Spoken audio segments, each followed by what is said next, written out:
The transport shuttle cut through the blackness of space with a muted hum, carrying me farther from everything familiar. My transfer orders were stamped and sealed. There was no turning back.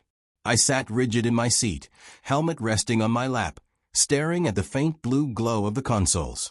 The military never gave reasons for their choices, but I couldn't shake the thought that I had been moved like a piece on some enormous game board. My old unit was gone. My friends scattered. And here I was, bound for a base I had never seen, orbiting a world I had only read about in briefing files. When the shuttle descended, the sight made me forget my unease for a moment.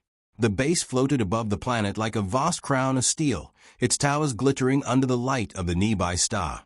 Docking arms reached for us like mechanical fingers, guiding us into one of the hangar bays. The structure was massive enough to dwarf capital ships, yet every angle of its architecture spoke of something not wholly human. The walls curved where our engineers favored straight lines, surfaces shimmered with unfamiliar alloys, and the lighting was a strange blend of warm and cold hues that made the air seem both inviting and alien. As the hatch hissed open, the smell hit me first, a mix of sterilized metal, recycled air, and something faintly floral, not the scent of any earth-grown plant. My boots rang against the deck as I stepped out, duffel slung across my shoulder. Soldiers moved briskly around me, a blend of human uniforms and alien garb. Their differences were striking. Some tall and slender with skin tones no palate on Earth could capture, others massive and armored as though their biology had been built for war. Yet despite appearances, they moved with a shared rhythm, a joint purpose. My commanding officer met me at the checkpoint, a broad-shouldered man with a cybernetic eye that clicked faintly as it focused on me. He wasted no time on pleasantries. "Welcome to Bastion 12, he said, voices clipped as the orders he issued. "You'll be integrated into the exchange program. That means you won't be working alone. Consider this your chance to prove you can handle more than your own kind." His eye flickered as he glanced at a data slate. "Your partner is already waiting." The words snagged in my chest. Partner. I had trained with squads, served under commanders, but I had never been assigned a partner, as if I were a raw recruit needing a guardian. Before I could form a question, the officer turned and gestured. From the shadows of the corridor, she emerged. The alien girl moved with a grace that made every other sound in the hangar seem too loud. She was tall, though not towering, her frame wiry rather than fragile. Skin the faint shade of polished copper caught the artificial light, reflecting it in warm tones. Her eyes were large, elliptical, their color shifting subtly from amber to green depending on how the light struck them. A faint pattern, almost like ink markings, traced her neck and disappeared beneath the collar of her uniform. Her uniform itself mirrored ours in function, but diverged in form, designed to accommodate her physiology, sleek and flexible, far more elegant than the standard issue I wore. She stopped 2 steps from me, and I felt her gaze lock onto mine with unsettling intensity. There was no smile, no greeting, only a quiet appraisal, as though she were cataloging me the way one might assess a weapon before battle. "This is Kyra," the officer announced, his tone suggesting the matter was already settled. "She will serve as your liaison, partner, and counterpart in all duties. Her people expect full cooperation, and so do we." I opened my mouth to speak, but Kyra was quicker. Her voice carried an accent that wrapped around our language strangely, softer in some places, sharper in others. "He looks inexperienced." Her words were blunt, not cruel, but the weight of them landed like a blow. The officer did not flinch. "You'll adapt. Both of you. Dismissed." And just like that, he was gone, leaving me in the sterile corridor with a stranger who seemed determined to test me from the first breath. I forced myself to speak. "Sergeant David Holt," I said, extending my hand out of habit. Kyra glanced at it, then back at my face, unblinking. Only after a moment did she touch her palm lightly to mine, a gesture so brief it might as well not have happened. "Kyra," she said again, as if her name were all that mattered. We walked in silence through the base, her strides long and unhurried, mine forced to match. The corridors curved in ways that disoriented me, intersections folding back on themselves. Symbols marked the walls, not just in standard but in her language as well, angular strokes that hinted at a culture layered with meaning. Every so often, personnel glanced at us, and I caught the mix of curiosity and unease in their stares. This program was still new, and partnerships like ours were the experiment. At the quarters assigned to me, she paused. The door slid open to reveal a space barely large enough for a bunk, desk, and locker. I stepped inside, expecting her to leave, but instead she followed, standing with arms crossed as though evaluating my reactions. "You're uncomfortable," she said flatly. "I'm adjusting," I countered, dropping my duffel onto the bunk. Her head tilted, the faint patterns along her skin shifting as if alive. Adjustment takes time. But time is not a luxury here. "What do you mean?" For the first time, her gaze softened, but only slightly. "This base is not what it seems. You'll learn." Before I could press her, she turned and walked out, the door hissing shut behind her. I sat on the bunk, pulse racing, her words echoing louder than the engines that still thrummed faintly through the walls. I had arrived expecting orders, structure, and a new beginning. Instead, I was left with a mystery, a partner who distrusted me, and the unsettling feeling that my transfer was never about filling a role, but about stepping into something larger than I understood. And though exhaustion pulled at me, I couldn't close my eyes. Somewhere beyond these walls, Kyra already knew more than she was willing to share. And whether I liked it or not, she was my only tether in a place where trust was as scarce as breathable air.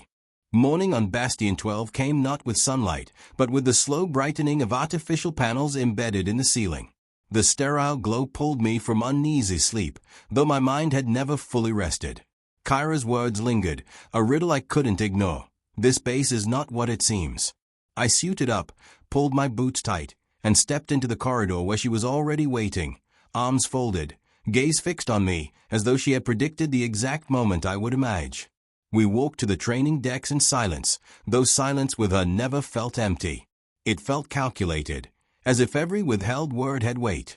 The deck opened before us into a chamber the size of a stadium, its walls lined with weapon racks, climbing rigs, and simulated combat zones. Soldiers and aliens sparred in clusters, their movements crisp and rehearsed, while officers paced along catwalks above. Kyra wasted no time. "You're slow," she said the moment we stepped onto the mats. "Your stride gives too much away. Any opponent will read you before you strike." "I didn't know we'd started sparring already," I replied, masking irritation with dry humor. "We've started the moment you set foot on this base." She grabbed a practice blade from the rack and tossed one to me. The weapon was lighter than steel, forged of some composite material, humming faintly with charge. The first clash was swift. Her movements were fluid, unpredictable, more dance than combat. I parried clumsily, the blade buzzing in my grip. She slipped past my guard again and again, tapping the flat of her weapon against my shoulder, ribs, and wrist with infuriating precision. Around us, a few soldiers paused to watch, smirks tugging at their faces. A human, undone by his alien partner on the first day, it was a spectacle worth gossiping about. By the time she stepped back, I was sweating and raw with frustration. She hadn't broken a sweat. "You rely on muscle," she said simply. "But strength is meaningless without rhythm. Learn to see, not just to strike." Her words stung, but beneath the sting was truth. I wanted to argue, to reclaim some dignity, but before I could, alarms blared through the chamber. Training dissolved instantly into urgency. Officers barked orders, soldiers sprinted toward the exits. Kyra's expression didn't change. "Come. This is not simulation." We followed the rush to the outer decks, where the hum of defense systems reverberated through the bulkheads. Through the viewport, I caught sight of shapes moving in the void, small, angular craft darting just beyond the station's perimeter. Drones. Fast, hostile, and in numbers too great for comfort. Orders came swiftly. Our squad was dispatched to a lower sector where a power relay had been damaged, leaving part of the base vulnerable. As we ran, Kyra's stride never faltered, though my lungs burned with the effort of keeping pace. The relay chamber greeted us with sparks raining from ruptured conduits, the acrid stench of burnt insulation thick in the air. "Stabilize the core," an officer shouted. "If it overloads, the entire sector goes dark." I moved to the nearest terminal, fingers flying across unfamiliar controls, only to feel Kyra's hand close over mine. "Not that sequence," she said sharply. Her eyes flicked across the panel, scanning symbols I only half understood. With swift, deliberate motions, she redirected the current, bypassing damaged circuits in ways no human manual had taught. "You've done this before," I said, voice taut with suspicion. She didn't look at me. "I've survived worse." The chamber shuddered as another impact rattled the base. Drones hammered at our defenses, their fire striking closer with every volley. I tightened my grip on the console, feeding power back into the shields while Kyra recalibrated the relays with eerie precision. Together, our hands moved in sync, mine guided by protocol, hers by instinct. Minutes stretched into eternity until, with a final surge, the system stabilized. The hum of power returned, shields flared back to life, and the drones outside scattered as defense turrets regained full strength. Cheers erupted around us, but my eyes stayed on Kyra. Her expression was unreadable, yet her hands trembled faintly at her sides, betraying the strain she worked so hard to mask. When the all-clear sounded, we returned to quarters without speaking. The silence this time was heavier, thick with what had just transpired. Once inside, I finally broke it. "You knew exactly what to do. That wasn't luck. It wasn't training either, not ours." She sat on the edge of the bunk, her eyes fixed on a point far beyond the metal walls. "My people's technology forms part of this station. Your commanders will not tell you that. To them, admitting dependence is weakness." "And you?" I pressed. Her gaze snapped to mine, sharper than a blade. "I was not assigned to you by chance. My purpose is not to make you comfortable, David Holt. It is to make sure this base survives, even if your kind refuses to admit how much they need mine." The words landed with the weight of revelation. My orders had said nothing of this. To me, she was a stranger forced into partnership. To her, I was a piece in a game with stakes far greater than I'd imagined. Yet I couldn't ignore the truth. Without her, that relay would have failed, and with it, hundreds of lives. She rose, crossing the room with that same unearthly grace. At the door, she paused, voice lower now, almost weary. "You fight hard. But fighting is not enough. You will have to trust me, whether you wish to or not." The door hissed shut, leaving me alone with the echo of her words and the bitter realization that the line between duty and survival was already blurring. For the first time, I began to wonder if the central conflict of this assignment wasn't between us, but within myself, between the soldier who obeyed orders and the man forced to question why those orders existed at all. The corridors of Bastion 12 grew quieter in the days after the drone assault, though silence never brought comfort. Repairs continued non-stop, technicians crawling along conduits while security patrols doubled. To the others, it was another skirmish, a test of defenses soon to be forgotten. To me, it was proof that Kyra had carried the base on her shoulders, unseen and unacknowledged. The thought unsettled me more than the attack itself. I found myself watching her more closely. She moved through the station like someone who belonged and yet stood apart, her eyes measuring every angle, every system, as if she could hear the pulse of the base in ways none of us could. She rarely spoke outside of orders or corrections, but her presence was constant, sharp as a blade. The more I noticed her, the more I wondered whether she was guarding me or guarding something from me. During off-duty hours, I dug through the archives, searching for fragments of information on her people. The Hillyrians, the file said, had once resisted humanity's expansion into their sector. Skirmishes fled for decades until treaties forced an uneasy peace. Little was recorded of their culture, less still of their language, as if someone had intentionally scrubbed the details. What remained hinted at a people both fierce and secretive, bound by traditions older than our oldest empires. I couldn't reconcile that history with the quiet, relentless figure who now shadowed my every mission. One evening, while reviewing tactical reports, I noticed Kyra standing in the corner of the briefing room, not speaking, not moving, just watching. The others had filtered out, leaving us alone. I set the slate down and met her gaze. "You knew the relays systems better than any engineer here. That's not coincidence. Why are you really on this base?" For a long moment, she said nothing. Then she crossed the room and sat opposite me, her posture finally losing its rigid discipline. "You want the truth," she said softly, almost bitterly. "The truth is that I was not given a choice. My leaders demanded a representative. Your commanders demanded someone to oversee the integration. I was chosen, not because I wished it, but because I was expendable. The word caught me off guard. I had imagined her as proud, unbending, perhaps even privileged. To hear resignation in her voice felt like stepping into unfamiliar terrain. Expendable? You saved this station. Her expression tightened. To my people, I betrayed bloodlines older than your species' first colonies. To yours, I am a tool, an alien face to parade when it suits them. I belong nowhere. The honesty in her tone cracked something in me. I had expected arrogance, but instead I found a loneliness not unlike my own, the same isolation that had followed me from one assignment to another.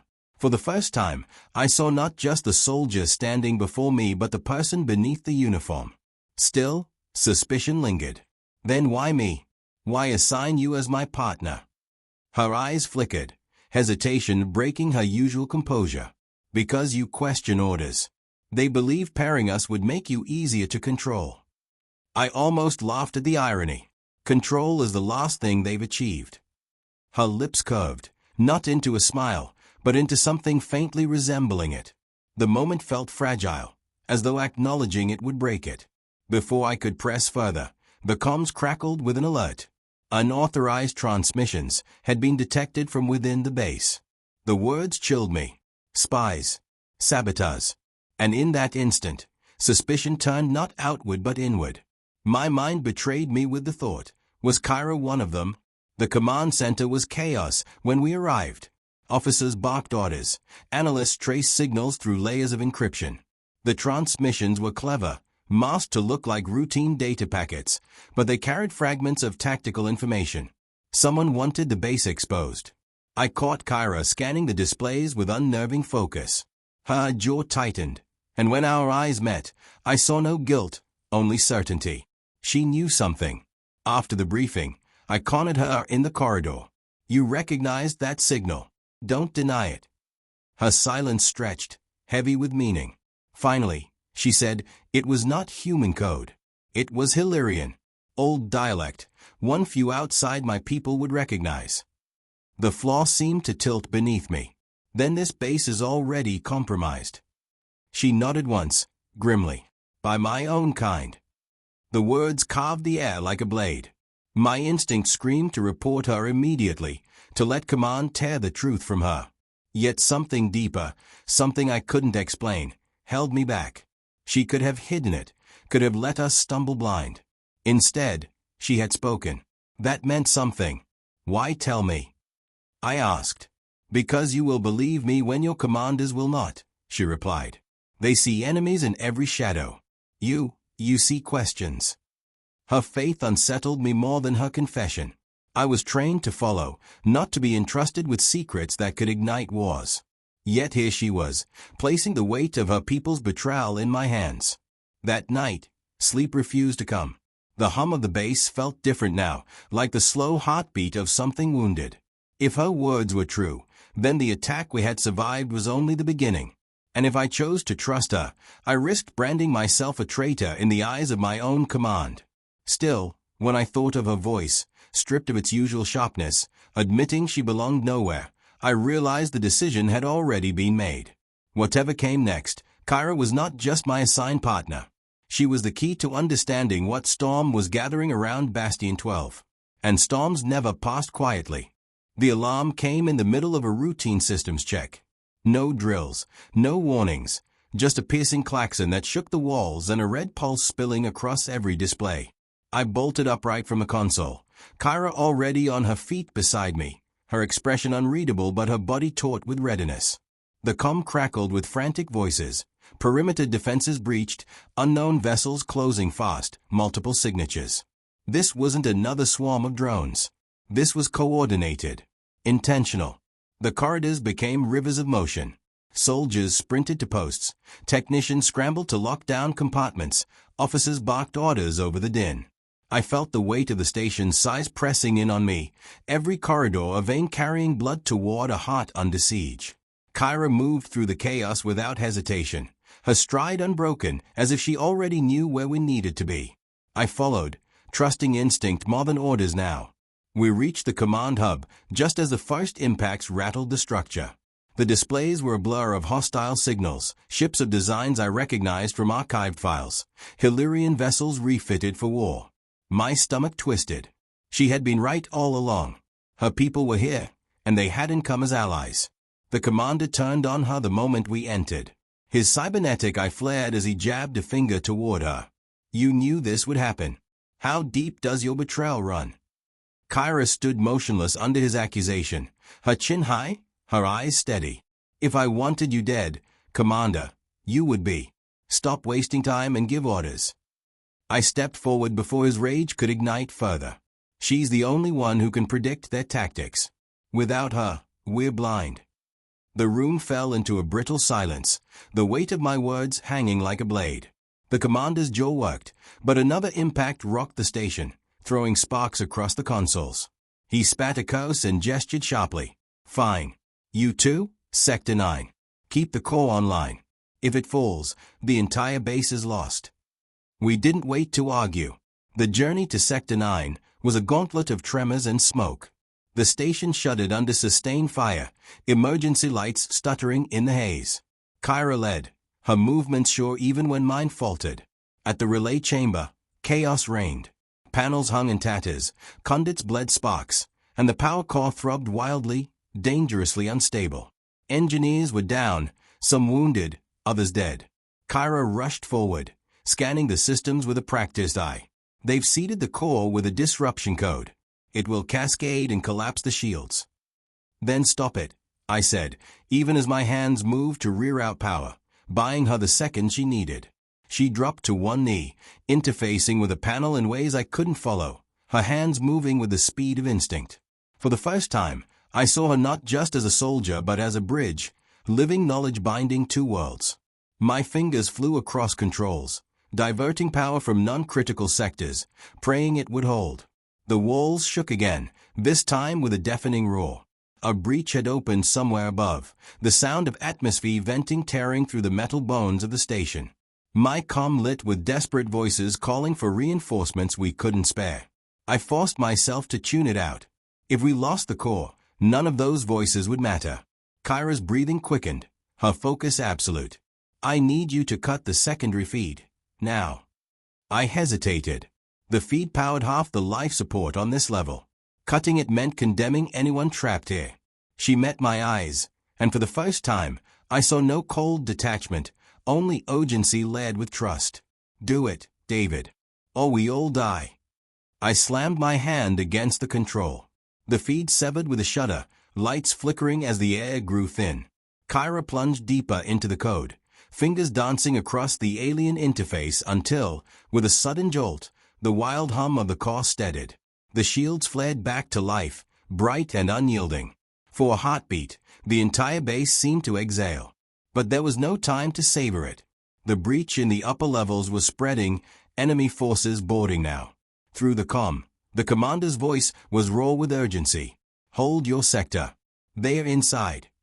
Weapons fire crackled down the corridor before his words had even faded. Figures emerged from the smoke, tall, armored Hillyrians, their forms both alien and hauntingly familiar. Kyra froze for a fraction of a second, recognition shadowing her eyes, before she lifted her weapon with grim resolve.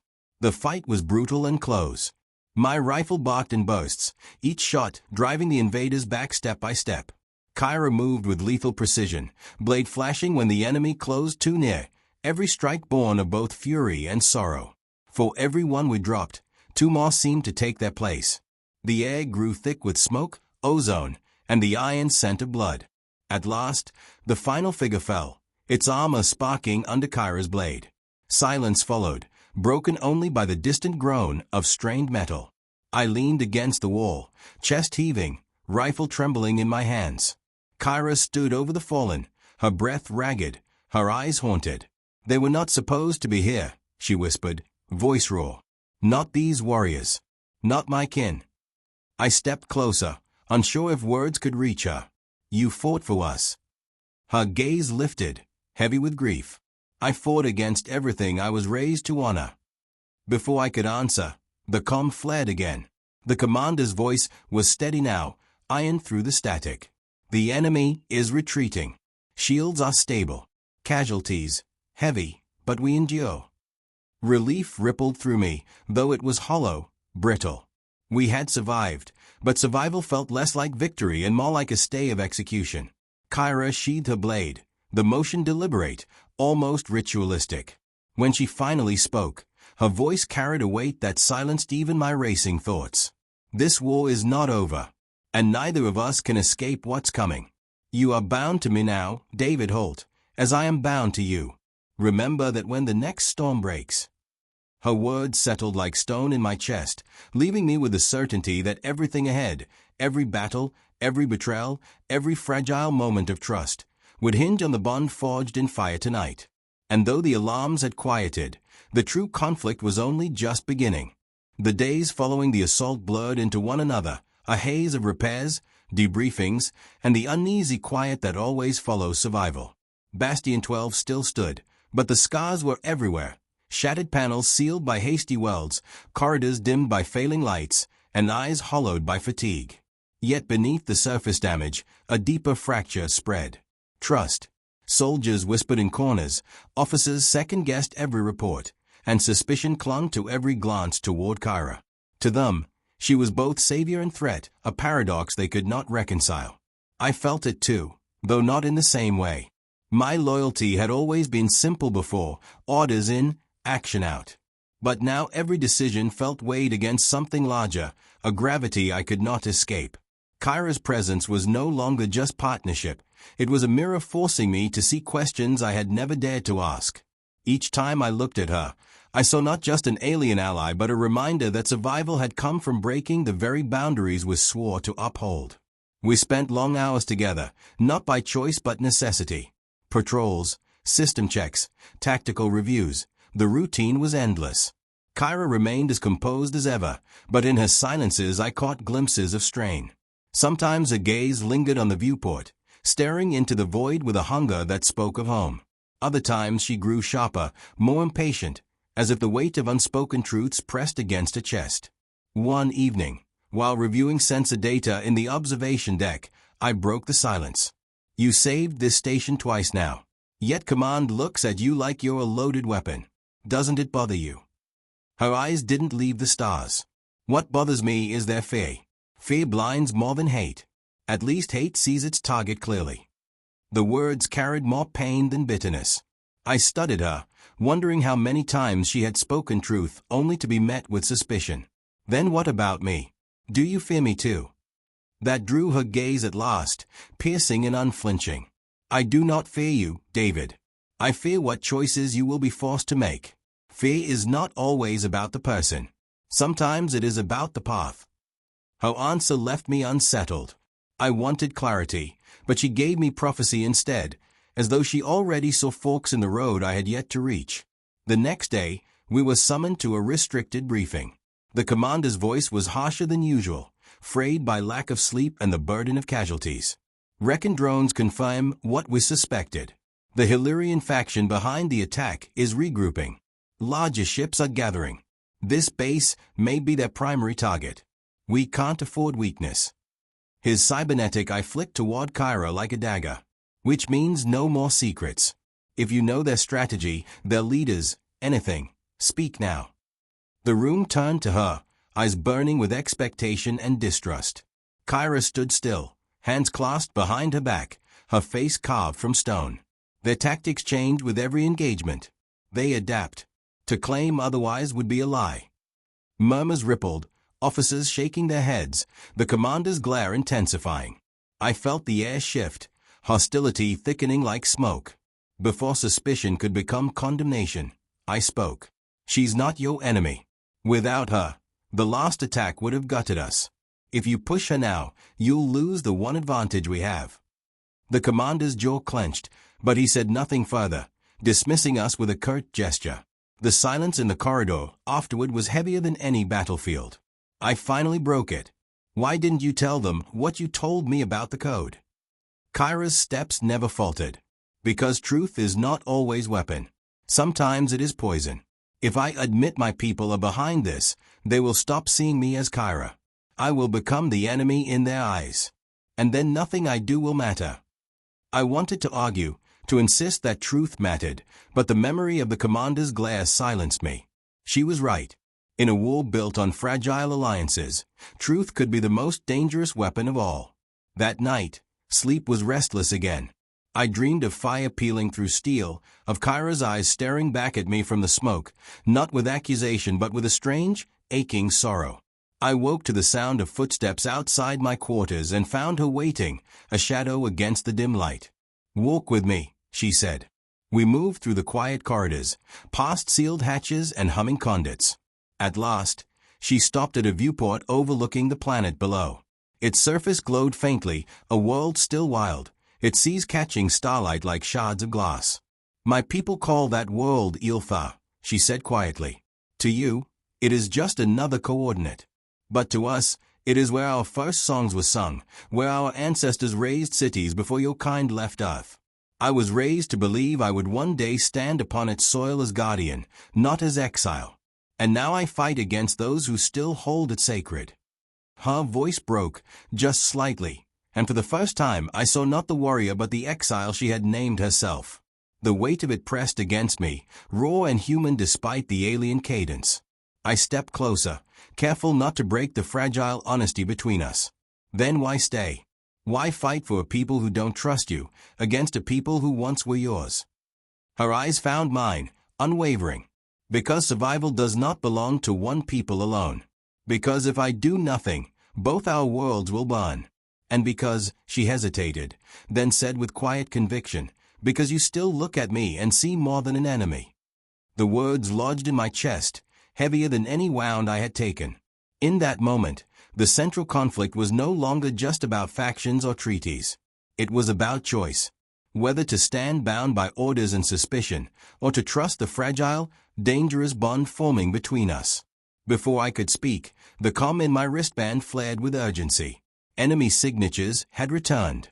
Larger this time. A fleet, not a skirmish. Bastion 12 was about to face the storm it had only glimpsed before. Kyra turned from the viewport, her expression steel once more. "The path has come, David Holt. Now we will see what choices you make." The alarms began to wail, and the base shook under the first echoes of the approaching tide. The alarms reverberated through every corridor, their rising pitch a constant reminder that this time, the threat was no drill, no probing raid. Bastion 12 trembled beneath the first ripple of long-range bombardments. The crew surged into position, like blood through a wounded vein, urgency overriding fatigue. I moved with them, Kyra at my side, her presence both steadying and electric. The base was alive with fear and determination, a fragile balance that could tip either way with the next impact. From the command deck, the scale of the threat became undeniable. The tactical display lit up with hostile signatures, too many to count quickly, enough to darken the stars. The Hillyrian fleet had not come to test us this time. They had come to erase us. A silence fell across the deck when the largest ships materialized on the edge of sensor range, their angular hulls bristling with weapons that seemed designed to tear apart entire cities. Stations at full combat readiness, the commander barked, though his voice cracked at the edges. "No retreat.